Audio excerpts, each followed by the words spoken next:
जय जय श्री सीताराम।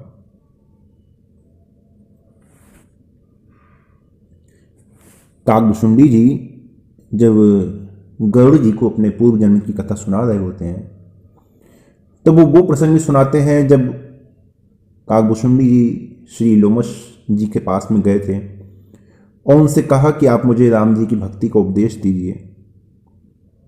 और लोमश जी ने वहाँ पे उन्हें ज्ञान का उपदेश किया। वो वहाँ ज्ञान का उपदेश कर रहे थे और काकभुशुंडी जी कह रहे थे नहीं, मुझे राम जी की भक्ति का उपदेश कीजिए। और गरुड़ जी को भी मोह हो गया था और गरुड़ जी भी अपने मोह की निवृत्ति के लिए श्री काकभुशुंडी जी के पास आए थे। शंकर जी के कहने पर काकभुशुंडी जी ने जब पूरी लीला राम जी की कथा गरुड़ जी को सुना दी तब गरुड़ जी ने कहा, सुनेहु पुनीत राम गुण गामा, तुम्हारी कृपा लहू विश्राम। आपकी कृपा से राम जी के चरित्र को मैंने सुना और मेरे मन में राम जी के चरित्र को लेकर जो शंका थी, संदेह था, वो दूर हो गया। लेकिन फिर भी एक बात मैं फिर भी आपसे पूछना चाहता हूं, वो आप मुझे बताइए।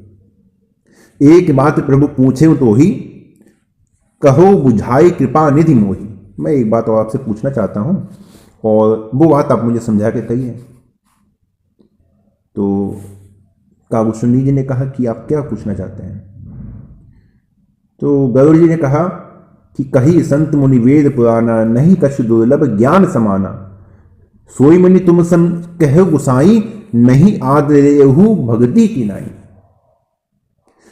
माता पार्वती ने शंकर जी से जितने भी प्रश्न पूछे थे, तो यहां पे अब जो उत्तर काकभुशुंडी जी देने वाले हैं ये भी माता पार्वती के प्रश्न का ही उत्तर है। माता पार्वती ने जब प्रश्न किया तो वहां पे क्या कहा, भक्ति ज्ञान विज्ञान विरागा, पुनि सब वर्णहु सहित विभागा। आप मुझे भक्ति ज्ञान विज्ञान और वैराग्य इन सबका अलग अलग वर्णन करके आप मुझे समझाइए। तो उसी प्रश्न का उत्तर अब शंकर जी यहां पे काकभुशुंडी जी के माध्यम से दे रहे हैं। सोई मुनि तुम सन कहु गुसाई, नहीं आदरेहु भक्ति की नाई। कि संत मुनि वेद पुराण ये सब कहते हैं कि नहीं कछु दुर्लभ ज्ञान समाना, कि ज्ञान के समान कोई भी दुर्लभ वस्तु नहीं है। और श्री लोमश जी ने वही आपसे कहा, लेकिन फिर भी आप जैसे भक्ति का आदर करते हैं वैसा आपने ज्ञान का आदर तो किया नहीं। भाई गीता में स्वयं श्री कृष्ण जी ने कहा है, नहीं ज्ञानेन सदृशम पवित्रम मिहि विद्यते। संसार में ज्ञान के समान कोई पवित्र दूसरा है ही नहीं।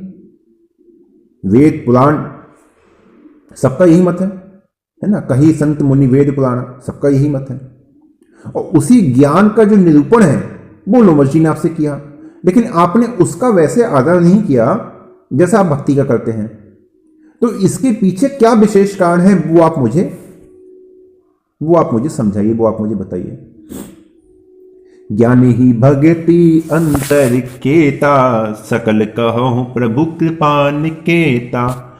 सुनि उर्गारी बचन सुख माना, सादर बोले काग सुजाना। तो आप मुझे बताइए कि ज्ञान और भक्ति दोनों में क्या अंतर है। इसका अंतर आप मुझे समझा के बताइए। काकभुशुंडी जी को उनका प्रश्न अच्छा लगा और काकभुशुंडी ने कहा कि देखो, ईश्वर को जो जानना है, भगवान को जो जानना है वो ज्ञान है, और भगवान में जो प्रेम हो जाए वो भक्ति है। जो ज्ञान है वो भगवान को जानना है और जो प्रेम है वो भक्ति है। ठीक है, दोनों में अंतर ऐसा कोई विशेष नहीं है। भक्ति ही ज्ञान ही नहीं कछु बेदा, उभय हरहि भव भंजद खेदा। नाथ मुनीस कही कछु अंतर, सावधान सोई सुन विहंगवर। कि देखो वैसे भक्ति और ज्ञान में कोई भी अंतर नहीं है, कोई भेद नहीं है। दोनों ही संसार में जो दुख पैदा होता है, जो कलेश पैदा होता है, उसका हरण करते हैं, उसका नाश करते हैं, है ना। और फिर भी जो मुनि लोग हैं, संत लोग हैं, वो कुछ सूक्ष्म जो अंतर है वो इनमें बता रहे हैं। इसलिए अभी तक जो आपने मेरी कथा सुनी, अब ये आप जो सुन रहे हैं सावधान सोई, अब इसको सावधानी से सुनिए, क्योंकि इसमें जो अंतर है ना वो बहुत सूक्ष्म है। भगवत गीता में ज्ञानी की गणना भक्तों में की गई है और भक्ति की गणना ज्ञानी में की गई है, तो दोनों में भेद कैसे कहा जाए? दोनों में भेद कैसे कहा जाए? और ज्ञान और भक्ति, इन दोनों का जो मूल फल है वो यही है कि भाई जीव संसार के जो दुख है उनसे छूट जाता है। लेकिन बात वही फिर आ गई ना कि फिर आपने भक्ति का विशेष आदर क्यों कहा? ज्ञान वैराग जोग बेज्ञाना, ए सब पुरुष सुन ही हरि जाना। पुरुष प्रताप प्रबल सब भांति, अवला अवल सहज जड़ जाति। ज्ञान है, विराग्य है, योग है, विज्ञान है, ये सब पुरुष हैं। सबका अपना पुरुषार्थ है, ये किसी पर आश्रित नहीं है, इनका अपना बल है। आप ज्ञान के मार्ग पर चलेंगे तो आपको ईश्वर के आश्रय की आवश्यकता नहीं है। ज्ञान का अपना बल है, ईश्वर को जानने के लिए, आपको संसार से मुक्त करवाने के लिए ज्ञान का अपना बल है। लेकिन माया है, ये स्त्री है, ये अबला है, ये स्वभाव से निर्मल है। ये जैसे मैंने कल भी देखिए समझाते हुए कहा था कि मन की जो वृत्तियां हैं, मन की जो काम वासनाएं हैं, कामनाएं हैं, इनका अपना बल नहीं है, ये केवल एक स्फुरना मात्र है। इनको बल मिलता है हमारे संकल्प से। उन्होंने तो एक संकल्प उत्पन्न किया ना, अब उस संकल्प को हमने अपने शरीर का, अपनी इच्छाओं का आधार दे दिया कि ठीक है हम आपको भोगेंगे, अब इनको बल मिल गया। इनका अपना बल नहीं है। उसी प्रकार माया का अपना बल नहीं है, ठीक है। लेकिन ज्ञान, विज्ञान, ये सब स्वावलंबी है, ठीक है। इनमें पुरुषार्थ है, इनका अपना बल है। जो किसी पे आश्रित है, जिसका अपना बल नहीं है ना, अबला अबल सहज जड़ जाती, वो माया है। इसलिए माया स्त्री है। पुरुष त्याग सग नार ही, जो विरक्त मति धीर। न तु कामी विषया बस विमुख जो पद रघुवीर। जो विरक्त है, बुद्धि को जिसने नियंत्रण में कर रखा है, ऐसे जो पुरुष हैं केवल वही स्त्री का त्याग कर सकते हैं। देखिए यहां पे जितने भी शब्दों में स्त्री आएगा, पुरुष आएगा, इसको कोई भी अपने ऊपर ना समझे कि यहां पे स्त्री के लिए बात कही जा रही है। यहां पे पहले ही गोस्वामी जी ने पहले ही ये व्यक्त कर दिया है कि जो ज्ञान है वो पुरुष है, जो माया है वो स्त्री है, ठीक है। इसलिए यहां पे कोई भी अपने ऊपर इस बात को लेकर ना चले कि है हम स्त्री हैं तो हमारे लिए ये बात कही जा रही है, ठीक है। तो जो विरक्त हैं, जिन्होंने अपनी कामनाओं को अपने वश में कर रखा है, वो ही इस स्त्री का त्याग कर सकते हैं। लेकिन जो कामी हैं, जो सहज ही विषयों के वश हो जाते हैं और जो राम जी के चरणों से विमुख है, वो ऐसा नहीं कर सकते। क्यों? क्योंकि पुरुष और स्त्री दोनों में जो संबंध है वो भोक्ता और भोग्य, इनका संबंध है, इसलिए वो उसे नहीं छोड़ सकता। लेकिन जिस पुरुष के हृदय में ज्ञान है, वैराग्य है, वो स्त्री को छोड़ सकता है, उसे काम पीड़ा नहीं पहुंचा सकता। ब्रह्मचर्य व्रत रत मति धीरा, तुम ही की करई मनोभव पीरा। उसके मन को हानि नहीं पहुंचा सकते। लेकिन जो कामी है, विश्व के बस है, राम जी के चरणों से विमुख है, वो स्त्री का त्याग नहीं कर सकता। जहां राम तहां काम नहीं, और जहां काम तहां राम। पूरे संकल्प में, पूरे सत्संग में अपनी स्थिति का आप स्वयं अवलोकन कीजिएगा कि वास्तव में जो भक्ति का जो बीज की बात कही जाती है ग्रंथों में, वो भक्ति का बीज हमारे अंदर है कि नहीं है। यह केवल अभी तक हमें केवल यही भ्रम है कि हां हम भक्त हैं। जो राम जी के चरणों से विमुख है, वो स्त्री को नहीं छोड़ सकता। वो तो ये सोचेगा, अरे ये स्त्री है, ये तो मुझे चाहती है, ये मुझे बड़े प्रेम से देखती है, ये तो मुझे अपने हृदय से लगाना चाहती है। वो ज्ञानियों की भांति ये नहीं समझ सकता कि नहीं अस्थि चर्ममय देह मन तामे ऐसी पीड़ित। वो ये नहीं समझ सकता कि ये तो हाड़ और मांस का शरीर है, ये क्या अच्छा करेगी, ये क्या अच्छा करेगी, इसका कुछ नहीं है। लेकिन सोमनि ज्ञान निधान मृग नयनी विदु मुख निरखी बेबस हो ही हरिजान नारी विश्व माया प्रकट। लेकिन फिर भी जिन्होंने ज्ञान को साध लिया है, जिन्होंने मुनि पद को प्राप्त कर लिया है, वो भी जब कोई सुंदर स्त्री को देखते हैं, अर्थात माया का कोई सुंदर स्वरूप जिसमें सहज ही मन आकर्षित हो जाए, तो वो भी सहज ही उसके ऊपर लट्टू हो जाते हैं, सहज ही माया के वशीभूत हो जाते हैं। इहा न पक्षपात कछु राखों वेद पुराण संत मत भाकों मोह नारी नारी के रूप पन निगार यह रीत अनुपा। फिर कहते हैं देखिए यहां पे मैं कोई पक्षपात नहीं कर रहा, अर्थात भक्ति और माया में कोई पक्षपात नहीं है, मुझे उससे लाभ हुआ है। भक्ति पक्ष हट नहीं रहे दीन महाऋषि शाप मुनि दुर्लभ बल पायो देखो भजन प्रताप। ठीक है, पहले जब लोमश जी के पास गए थे तब वहां पे भक्ति का पक्ष रखा था, हट किया था, लेकिन अब यहां कह रहे हैं कि देखो यहां न पक्षपात कछु राखो वेद पुराण संत मत भाको।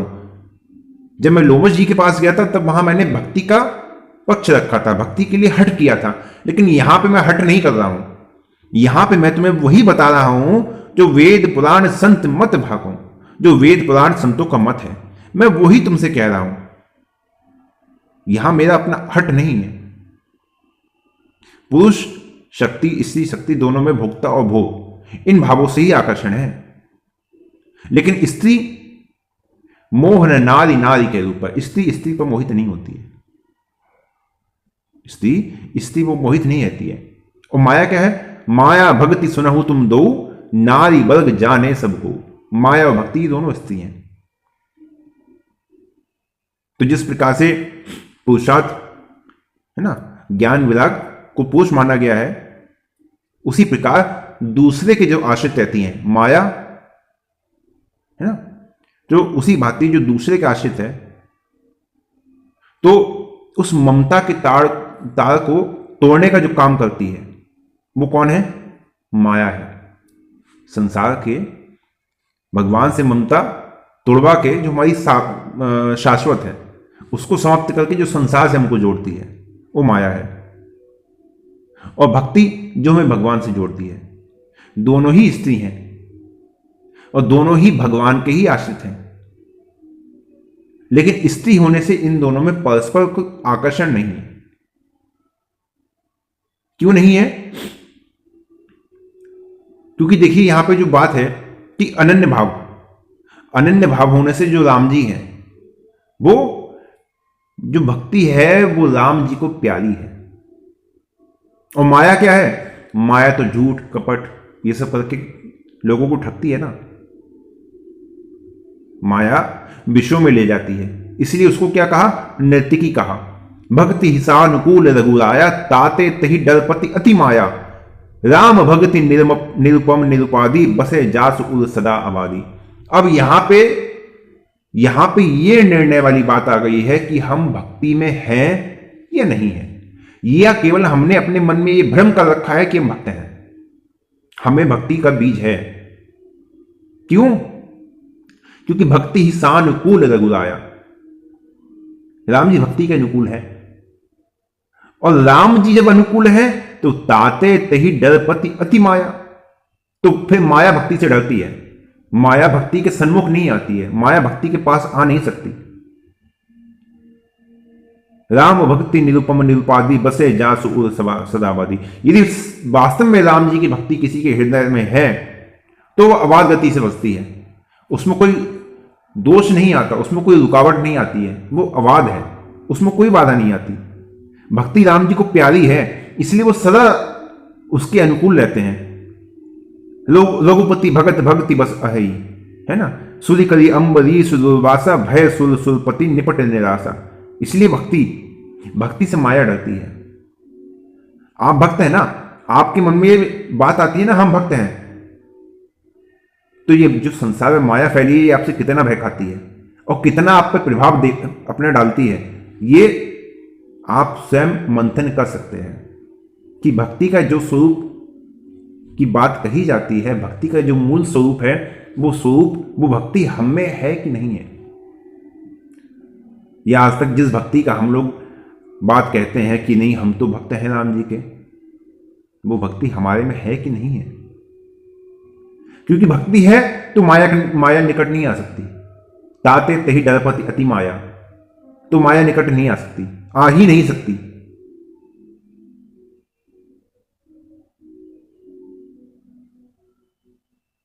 भक्ति को जितना डर, माया को जितना डर राम जी से नहीं है ना, उससे ज्यादा डर माया को भक्ति से है। भाई राम जी तो सबके अधिष्ठाता है ना, किसी के विरोधी नहीं है, लेकिन भक्ति का जो स्वभाव है वो माया से विरुद्ध है। भक्ति का स्वरूप माया से विरुद्ध है ना। देखी माया सब विधि गाड़ी, अति सबीत जोरे कर ठाड़ी। माया भक्ति के सामने कैसी रहती है? अति सबीत, भयभीत है। जोरे कर ठाड़ी, हाथ दोनों जोड़ के ऐसे माया खड़ी रहती भक्ति के आगे कि भक्ति माया नहीं, बस दूर की राम राम है तुम्हारी हमारी, हम तुम्हें नहीं जानते तुम हमें नहीं जानती, तुम्हारे से भाई हमारा कोई संबंध नहीं है, तुमसे हम दूरी अच्छे हैं। क्या माया आपसे ऐसी रहती है? अपने मन में एक बार मंथन करिए, विचार कीजिए। देखा जीव नचावे जाही, देख भक्ति जो छोड़े ताही। माया क्या करती है? सबसे पहले जीव को नचाती है, खूब नचाती है, लेकिन देखो भक्ति जो छोड़ देता ही। लेकिन जैसे ही देखा कि भक्ति में लग गया, जैसे ही देखा कि भक्त हो गया, तुरंत छोड़ देती है। नहीं नहीं भैया, राम राम, इससे दूर ही रहना है। क्यों दूर क्यों रहना है? अति सबीत जो लेकर ठाड़ी। भक्त के आगे तो माया भी हाथ जोड़ के खड़ी हो जाती है, प्रभु बस अब आपका हमारा संबंध इतना ही था, आप रघुनाथ जी के हो गए, अब आप राम जी के हो गए, अब तो आपने भक्ति को स्वीकार कर लिया ना। भक्ति महारानी कौन है? राम जी की पटरानी है। राम जी पिता है तो भक्ति कौन है? माता है। माता ने गोद में ले लिया, जब माता ने गोद में ले लिया तो माया क्या है? माया खलु नर्तकी बिचारी। जब पटरानी ने गोद में ले लिया तो दरबार में एक नाचने वाली की क्या औकात है जो वो तुम्हें स्पर्श कर सके बोले भाव से? उसकी कोई औकात है? कोई नहीं है। इसलिए अति सबीत जोर एक ठाड़ी, दोनों हाथ जोड़ के माया खड़ी हो जाती है कि नहीं अब ये भक्ति का आश्रित है, अब ये भक्त हो गया, इसके पास नहीं जाना, इसके पास नहीं जाना। अब अपना विचार कीजिए, अपना मंथन कीजिए, कितना वर्ष आपको भक्ति में हो गया, कितना वर्ष आपको नाम जपते हुए हो गया, कितना समय आपको राम जी के ध्यान में, स्मरण में, चिंतन में, कीर्तन में हो गया, और भक्ति की जो स्थिति की बात यहां पे कही गई है वो स्थिति आपके अंदर कितने है, कितना नहीं है, ये अब हमारे ऊपर है। साधन देखिए 4 प्रकार कहे गए हैं: कर्म योग, अष्टांग योग, ज्ञान योग और भक्ति योग। इनमें से जो भक्ति योग है ना, इसकी किसी से उपमा नहीं है, ये सर्वश्रेष्ठ है। क्योंकि सबको भक्ति की सहायता चाहिए, लेकिन भक्ति को किसी की अपेक्षा नहीं है। सबको भक्ति का बल चाहिए, लेकिन भक्ति को किसी का बल नहीं चाहिए। सो स्वतंत्र अवलंबन आना तही अधीन ज्ञान विज्ञाना, ज्ञान विज्ञान से उसके अधीन होते हैं।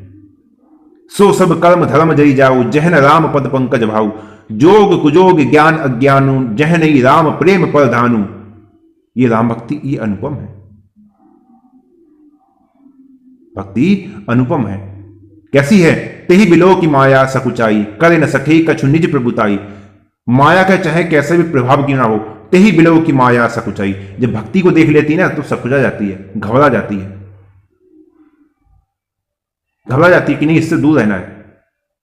करी न सके कछु निज प्रभुताई, उस पर अपनी प्रभुता नहीं चला सकती माया। माया का जो प्रभाव होगा संसार में होगा, लेकिन भक्ति के आगे माया का प्रभाव नहीं होता। अति सबीत जोर लेकर ठाड़ी, बिल्कुल स्मरण रखिएगा, हाथ जोड़ के खड़ी रहती है माया भक्ति के आगे। अस विचारिये मुनि विज्ञानी, जांच ही भगत सकल सुख कानी। इसलिए जो ज्ञान विज्ञानी हो गए हैं वो ज्ञान का आश्रय छोड़कर भक्ति को ही स्वीकार करते हैं। भक्ति का क्या स्वरूप? जो विषय वासनाएं हैं, विषयों का रस है, उससे मन में रूखापन आ जाना। क्या करेंगे भोग के? भोगी तो रहते अनेक जन्मों से, संपूर्ण जीवन ना जाने कितने जन्म व्यतीत हो गए माया भोगते भोगते, क्या अब रस नहीं आता, क्या करेंगे भोग के? भक्ति करो, भजन करो, भजन में बड़ा बड़ा आनंद आता है, भजन में रस आता है। ये क्या हो गया? विषय वासना से रूखापन हो गया। और राम जी की भक्ति का रस, राम जी की भक्ति का रस उसकी वाणी से, उसके दर्शन से राम जी की भक्ति का रस प्राप्त होता है, उसकी वाणी से। कि नहीं, वो कहता है अरे भजन करो, संसार में क्या रखा है।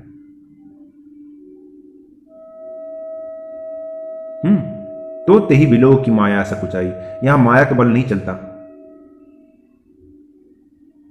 मैं तो ही अब जानियो संसार, गोस्वामी जी कहते हैं मैंने पत्रिका में, अरे अब मैं तुझे जान गया।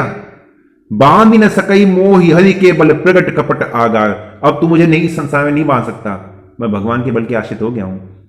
देखत ही कमनीय कछु ना ही न पुनि कहे विचार, जीव कदली तरु मध्य निहात कबू न निश्चितार। अब ये सब जो कामनाएं हैं, ये सब इनकी ओर मैं नहीं देखूंगा। इस प्रकार अस विचार जे मुनि विज्ञानी, जांच नहीं भगति सकल सुखानी। इसलिए वो भक्ति ही मांगते हैं। क्यों? क्योंकि ये भक्ति ही है जो कृपा साध्य है। ये कृपा से प्राप्त होती है, क्रिया साध्य नहीं है। भक्ति किसी भी क्रिया से प्राप्त नहीं हो सकती, भक्ति केवल कृपा से प्राप्त हो सकती है, केवल कृपा से। और ये पता कैसे चलेगा? यह रहस्य रघुनाथ कर बेगी न जाने कोई, जो जाने रघुपति कृपा सपने हु मोह न होई। ये जो रहस्य है ये कोई नहीं जान सकता। कौन सा रहस्य?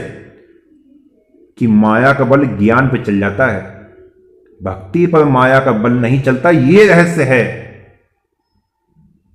तेही बिलो की माया सकुचाई, ये रहस्य है। सो स्वतंत्र अवलंबन आना, तेही आधीन ज्ञान विज्ञान, ये रहस्य है ना? देखी माया सब विधि गाड़ी, अति सबीत जोरे कर ठाड़ी, देखा जीव नचावे जाही, देखी भक्ति जो छोड़ देता ही, ये रहस्य है। ये रहस्य है जो राम जी की कृपा से ही समझ में आता है। बेग ही न जाने कोई, अन्यथा कोई नहीं समझ सकता है। श्रुति पुराण बहु कहे उपाई, छूट ना अधिक अधिक अरुझाई।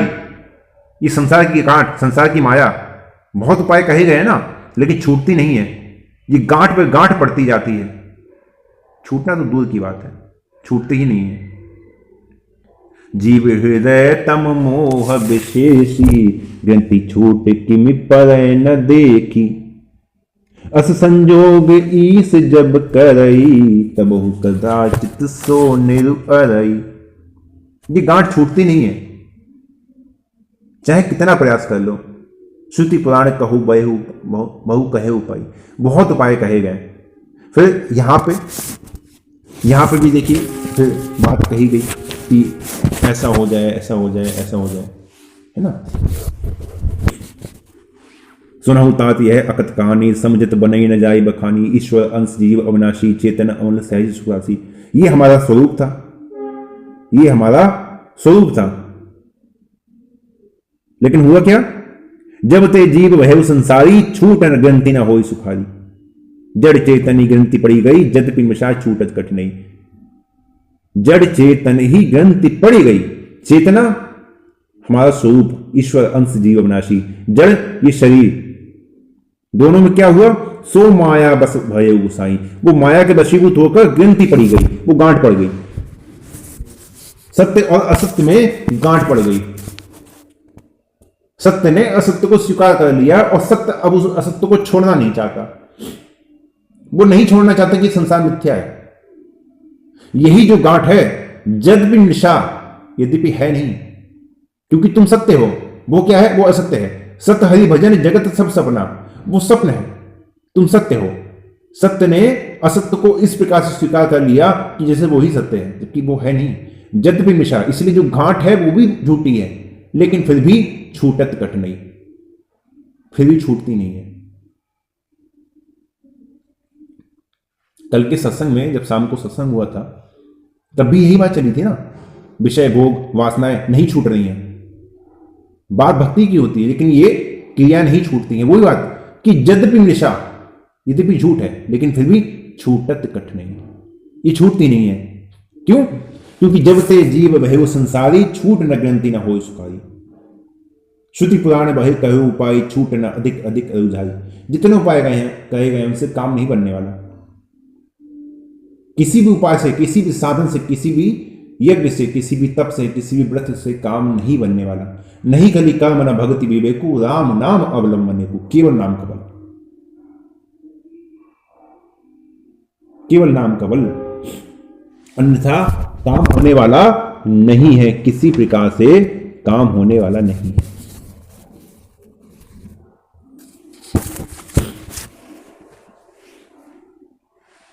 और बांधने का क्या है? रिद्धि सिद्धि प्रेरई बहुबाई बुद्धि ही लोग दिखावई आई। इस प्रकार से बांधा जाता है ना। जब भी कोई प्रबल अविद्या कर परिवारा मोह आदि तम मिटई अपारा तब सोई बुद्धि पाई उजियारा और गह बैठी ग्रंथ निवारा। ठीक है, क्या कहा गया? बुद्धि होई बुद्धि जो परम सयानी। अब बुद्धि परम सयानी हो गई। ठीक है, बुद्धि ने क्या किया? अंदर ज्ञान का उजियारा कर लिया, ज्ञान का उजियारा कर लिया कि अब भाई अब ज्ञान में बैठेंगे। ज्ञान में बैठ के अब संसार का चिंतन छोड़ के अब भगवान का चिंतन करेंगे। अब भगवान का चिंतन करेंगे, अब भगवान में लगेंगे। लेकिन क्या हुआ? जहां भगवान में लगे तो अभी तक तो भाई सभी इंद्रियों के द्वार बंद है ना, इंद्रियों से कोई चिंतन नहीं हो रहा। लेकिन क्या है? इंद्रिय द्वार झरोखे नाना तह तह सुर बैठे करी थाना। इंद्रियां हैं, सूक्ष्म है, दिखाई नहीं देती। इन इंद्रियों के भी देवता है ना।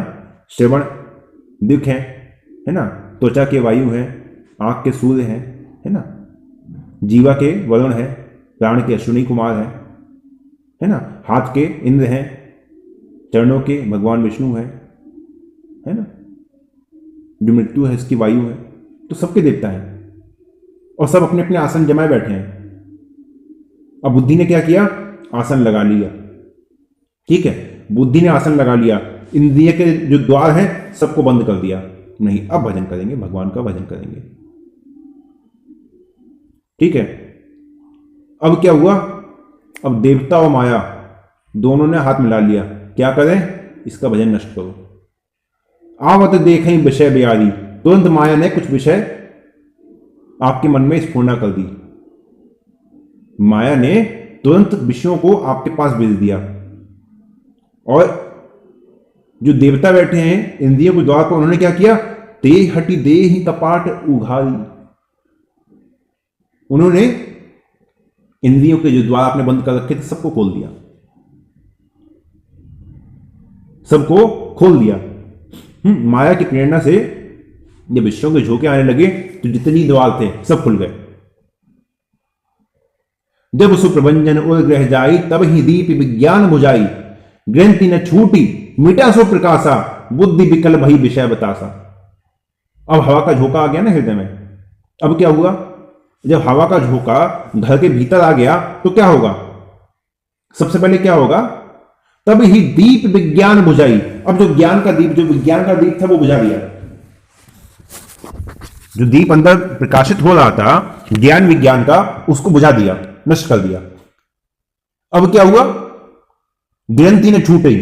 अब गांठ तो छूटी नहीं भाई। अभी तक तो मन में एक वैराग्य हो रहा था ना कि शरीर संसार का जो मोह है उसको त्याग करके भगवान के भजन में लगेंगे। तुरंत विषय वासनाएं आ गई, तुरंत मन में विकार आ गया। अरे कहां चक्कर में पड़े हो, चलो संसार को भोगते हैं। अरे 5 मिनट 10 मिनट भोग लोगे, क्या चला जाएगा तुम्हारा, फिर भजन कर लेना, आधे घंटे भोग लो।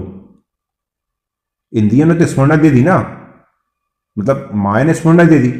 और इंद्रियों ने क्या किया?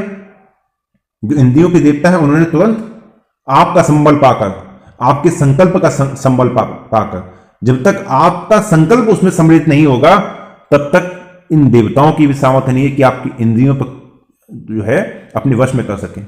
लेकिन जहां आपका संकल्प थोड़ा सा धीमा हुआ ना कि चलो कोई बात नहीं भोग लेते हैं, तुरंत क्या होगा कि ग्रंथि न छूटी मिटा सुप्रकाशा। अब जो गांठ लगी हुई है ना, जो गांठ लगी हुई है, अब वो नहीं छूटेगी। जो गांठ है वो नहीं छूटेगी। और क्या हुआ? मिटा सो प्रकाशा, अंदर जो ज्ञान का दीप था ना वो भी नष्ट हो गया, खत्म। बुद्धि विकल भई विषय बतासा। अब बुद्धि क्या है? बुद्धि विकल हो गई। मोहादि विकार में जाओगे, माया के आश्रित रहोगे, विषयों में फंसोगे, तो बुद्धि तो विकल हो ही जाएगी ना। अरे यार क्या हो गया, मैंने बहुत प्रयास किया, कितना मन को समझाया कि नहीं, भोग विलास में नहीं, भोग विलास नहीं करना है, भोगों को नहीं भोगना है, लेकिन क्या करूं मैं, क्या करूं, लेकिन मैं समझ नहीं पाता कैसे हो जाता है मुझसे। अब बुद्धि व्याकुल हो गई। क्यों? क्योंकि कपाट खुला, हवा का झोंका भीतर आ गया। हवा का झोंका भीतर आने से क्या हुआ? जो तेल का दीपक था वो कहीं और जाके गिरा, जो बाती थी वो कहीं और जाके गिरी, जो जल रही थी वो अग्नि वो भी बुझ गई। जितना किया कराया था सब नष्ट हो गया। लोग कहते हैं ना 5 साल भजन कर लिया, 10 साल भजन कर लिया, कोई प्रभाव ही नहीं हो रहा। वो यही इसलिए नहीं हो रहा ना, अंदर जो दीपक थोड़ा बहुत जलता है, तुरंत आवत देखें विषय विहारी, तो हटी देही कपाट उगारी। तुरंत इंद्रियों के देवता को माया का संबल मिलता है ना। आपके संकल्प जहां थोड़ा सा भी हल्का हुआ, तुरंत वो आपके मन को अपने अधिकार में लेकर आपके द्वारा विषय वासनाओं को भोग करवाते हैं। बस वहीं पे बुद्धि विकल भई विषय बतासा, बुद्धि आपकी विकल हो जाती है। जो ज्ञान का दीपक जल रहा होता है वो नष्ट हो जाता है। इंद्रिय सुरन ज्ञान सुराई, उन्हें ज्ञान चाहिए ही नहीं। यहां के देवता, इंद्रियों के देवता छोड़िए, स्वर्ग आदि देवताओं में चले जाइए, उन्हें ज्ञान नहीं चाहिए, उन्हें भोग चाहिए। सामने अप्सरा नाच रही है, हाथ में, यहां पे तो कहते हैं मध्यदा, ऊपर क्या कहते हैं, सुरापान, उन्हें भी कुछ चाहिए, पेय पदार्थ। बढ़िया से सिंहासन पे इंद्र बैठे हैं, पैर फैला के, सामने अप्सराएं नाच रही हैं, है ना, पूरा भोग विलास। अरे उन्हें कौन समझाए भाई, ये भोग विलास है, भगवान का भजन करो। अरे जाओ इसे हटाओ। इंद्रिय सुरन ज्ञान सुहाई, उन्हें ज्ञान नहीं चाहिए। विषय भोग पर प्रीति सदाई, उन्हें तो बस विषयों का भोग मिलता रहे वही चाहिए। विषय समीर बुद्धि कृत भोरी, तही विधि दीप को बाल बहोरी। अब विषयों ने तो बुद्धि के दीपक को बुझा दिया ना, अब उसे कौन जलाएगा? अब उसे कौन जलाएगा भाई? अब इंद्रियों के देवताओं को ज्ञान अच्छा क्यों नहीं लगता भाई? ज्ञान अच्छा लगेगा तो ज्ञान होने से क्या होगा? जो मनुष्य है वो विषयों से विमुख हो जाएगा, अलग हो जाएगा ना। अब अलग हो जाएगा तो क्या है, अब देवता जो भोग भोगते हैं उन भोगों में कमी आने लगेगी। भाई देवता क्या है? देवताओं के लिए मनुष्य पशु है। जैसे पशु को नहीं कोई अपने अनुसार जहां चाहे वहां हाँक दिया, जहां चाहे वहां अपने साथ ले गया बांध के, वही स्थिति है। देवताओं के लिए हम पशु से बढ़कर नहीं। यदि हम अपने स्वरूप को भूले हुए हैं तो हम देवताओं के पालतू पशु ही हैं, क्योंकि वो अपने अनुसार फिर में प्रयोग करते हैं। सृष्टि के आरंभ में जब ब्रह्मा जी ने मनुष्य की रचना की तो देवता लोग बड़े प्रसन्न हो गए, बोले ठीक है अब इससे हमारा सारा काम चलेगा। और उसी समय जितने देवता लोग थे वो मनुष्य की भांति भांति की इंद्रियों में अपना अपना स्थान उन्होंने ग्रहण कर लिया। अब ऐसे में तुम भोगों से विमुख हो जाओगे अपने साधन के बल पर, तो उन्हें कैसे अच्छा लगेगा? इसलिए उन्हें अच्छा नहीं लगता। फिर तो जीव की वही अवस्था है ना। तब फिर जीव विविध विधि पावई संस्कृति कलेश, हरि माया अति दुस्तर तरी न जाई विकेश। अब क्या हुआ? अब इंद्रियों के पीछे भागने लगा।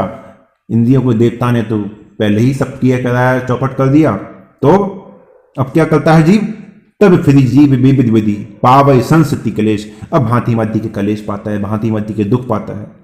हरि माया अति दुस्तर तरी न जाई विकेश। ये भगवान की माया अति दुष्कर है, इससे पार नहीं पाया जा सकता भाई, इससे पार नहीं पाया जा सकता। तो किया क्या जाए? हैं? कहत कठिन समुचित कठिन, साधत कठिन विवेक, होई धुनाक्षर न्याय जो पुनि प्रत्यु होने। ये कहने में भी कठिन है, समझने में भी कठिन है, इसके साधन भी कठिन है, और यदि विवेक से इसको दूर करना चाहे तो वो भी नहीं हो सकता। इसमें अनेक भिन्न है।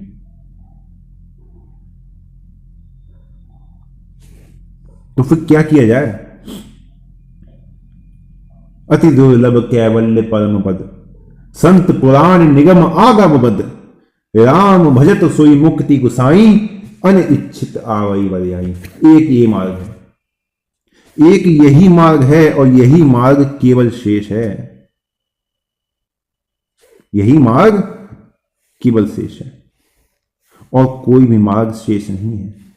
सेवक सेव भाव बिनु, भवन तरी उदगारी, भजई राम पद पंकज, अस सिद्धांत विचारी। जो चेतन कह जड़ करई, जड़ ही करई चैतन्य, अस समर्थ रघुनाथ ही, भजई जीव ते धन्य। इसलिए केवल भगवान का भजन अंतिम उपाय, और कोई उपाय नहीं है। आप ना ही तो माया को जीत सकते हो, ना ही इन देवताओं को परास्त कर सकते हो। आपका बल नहीं है। आप अपने बल पर माया को जीत नहीं सकते, देवताओं को परास्त नहीं कर सकते, है ना। हरि माया अति दुस्तर, तरी ने जाहि बीगेश। काकभूषुंडी जी कह रहे हैं, और ये माया बड़ी दुष्कर है, इससे पार नहीं पाया जा सकता। तो आप कैसे पार कर लोगे? इसलिए नहीं कली कर्म न भगति विवेको, राम नाम अवलंबन को। इसलिए केवल नाम का बल है, केवल नाम का बल, केवल नाम का, दूसरा कुछ नहीं। मन का संकल्प बिल्कुल दृढ़ कि नहीं, दे धरे करे है फल भाई, भजिए राम सब काज बिहाई। राम जी में लगना है, क्योंकि जहां आपके सामने विषय वासनाएं आएंगी तो तुरंत आपका संकल्प ही वहां पे काम करेगा। आपका संकल्प ही आपकी रक्षा कर सकता है। आपका संकल्प जहां ढीला हुआ ना, तो वहीं ये देवता आपको गिरा लेंगे और आपको अपने भोग की सामग्री बना लेंगे कि ये तो मेरा सामग्री है भोग भोगने के लिए। अपनी कठपुतली बना के नचाएंगे, और अंत में पुण्यपि जननम पुण्यपि मरणम। फिर वही 84 लाख योनियों का चक्कर, केवल एक गलती से कि हमारा संकल्प दृढ़ नहीं था, हमारी भक्ति जो थी वो दृढ़ नहीं थी। थोड़े से भोग आए, हम उसके पीछे चल दिए। थोड़ा सा माया ने लालच दिखाया, उसके पीछे चल दिए। जैसे कुत्ता होता है ना, वो अपने मालिक का चाहे कितना वफादार क्यों ना हो, कितना भी वफादार क्यों ना हो, अगर कोई रात में चोर भी आके ना उसके आगे हड्डी डाल दे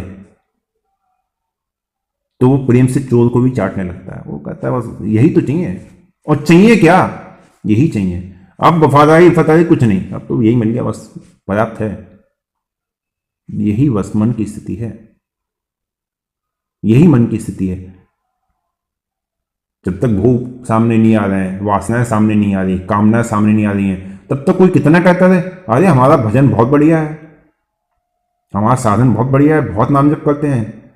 लेकिन असली जो प्रभाव है वो तब समझ में आता है जब सामने भोगों की प्रचुरता है, बिल्कुल अधिकाधिक मात्रा में है।